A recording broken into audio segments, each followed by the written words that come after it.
Hi, Math 109 students. I thought maybe this would be easier to do as a quick video, so I'll try to keep it quick. There was a question about the unemployment data. So I clicked into that Bureau of Labor and Statistics and just clicked to select several of the items in the list. This was a nice one because it shows 2010 to 2020. And I clicked include graph and include annual averages just so I could scroll through real quick. You don't need to do that here because once you export it, you'll do that in Excel.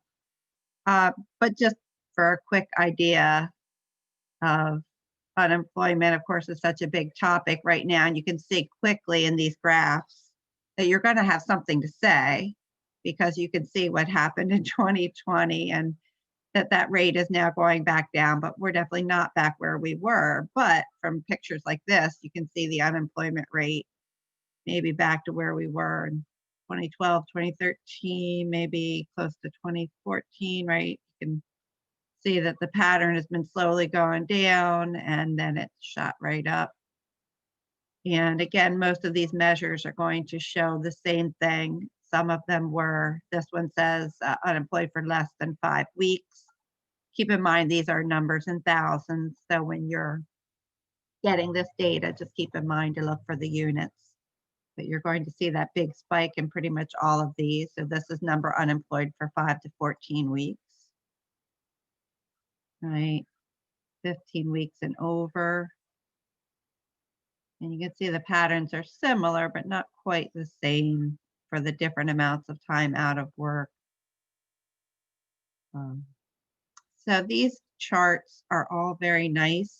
And they start 2010, so there's plenty of data for you to get from even just one of these, or you can do two of them and make a comparison for the hypothesis test.